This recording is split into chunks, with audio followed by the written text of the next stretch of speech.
मैं आपको उसकी खुशखबरी देना चाहता हूं। एक बच्चा उनमें से बीएसएफ में भर्ती हो गया है सोफिया कॉलेज से। तो ये हमारे लिए एक बहुत बहुत बहुत बहुत बड़ी विक्ट्री, बहुत बड़ी गुड न्यूज है चर्च के लिए। इसके लिए खड़े होकर खुदाबंद की तारीफ करनी चाहिए आप। हालेलुया। खड़े होकर खड़े होकर खड़े होकर जिंदाबाद जिंदाबाद जिंदाबाद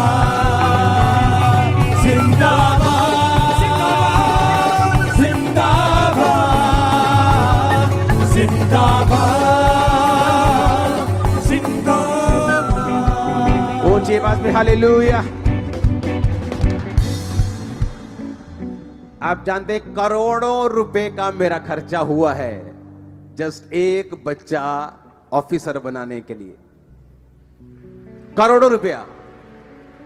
पर ये एक विजन था कि नहीं, ये काम करना है, ये करना है, इसे करना है, इसे करना है।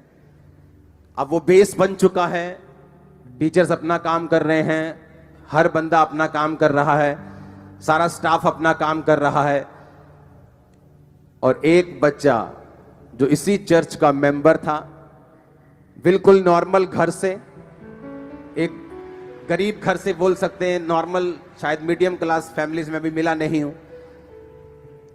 उसने पेपर दिए, उसको बोला गया कि तुझे पेपर्स देने हैं, क्योंकि मैंने अपने कॉलेज में जाकर उनको एक सलाह दी थी कि आईएएस हमने बनना है, लेकिन आप ये कोशिश करो कि बीच बीच में जो दूसरे पेपर्स हैं कि बीएसएफ में जाने के लिए, तहसीलदार बनने के लिए, आईपीएस बनने के, वो भी देते जाओ।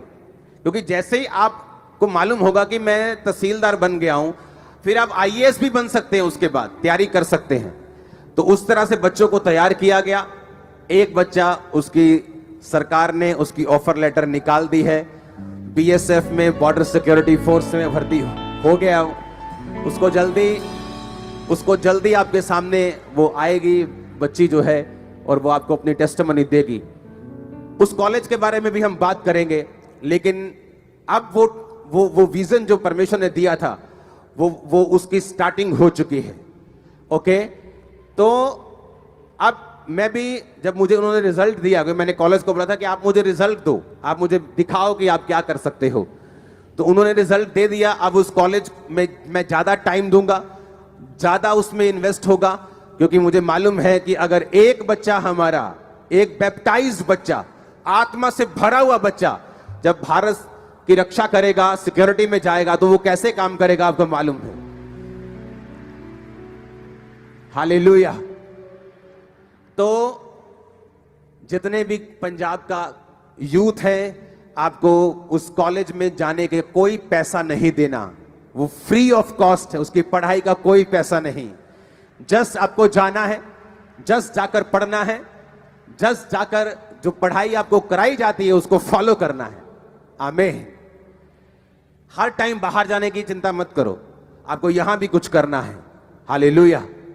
और क्या है, अगर 1 साल, 2 साल, आप 3 साल डेडिकेट कर दें कि मुझे ये पढ़ाई करनी है, तो देखो बच्ची ने क्रैक कर लिया एग्जाम को। और भी बच्चे हैं, मेरे को बताया गया 10 से अधिक बच्चे हैं जो इस लाइन में हैं, जो कहीं ना कहीं फिक्स हो जाएंगे। तो अब वो टाइम आ चुका है जब आप अपने बच्चों को बड़े पोजीशन पर भेजने के लिए तैयार रहे। वो टाइम आ चुका है जब आप क्रिश्चियन पॉलिटिशियंस के लिए प्रार्थना करें कि परमेश्वर उनको ऊंचा स्थान दे, उनको एमएलए, उनको एमपीस का स्थान दे। सुनो मेरी बात, जब भी मैं कोई नया विजन शुरू करता हूं, लोगों को समझ नहीं आता, लेकिन बाद में समझ आता है। जब वो कॉलेज शुरू किया, लोगों को लगता था कि हम शायद कमर्शियल होने की तरफ चल पड़े हैं। वो कमर्शियल नहीं था। आज भी लाखों रुपया जो खर्चा है वो चर्च पे करता है उनको महीने का, जो सैलरीज हैं, जो बिजली का खर्चा है, जो रहने का खर्चा है, वो चर्च पे करता है। बच्चे सिर्फ कुछ महीने का, कोई फीस, 1 रुपया भी महीने की फीस नहीं, वो कुछ पे नहीं करते। लेकिन जब वो कॉलेज खोला गया तो लोगों को लगा कि शायद चर्च कमर्शलाइज होने लगी। ये चर्च कमर्शलाइज ना थी, ना है, ना ही कभी होगी। ये सिर्फ खुदा के कामों में चलने वाली चर्च है।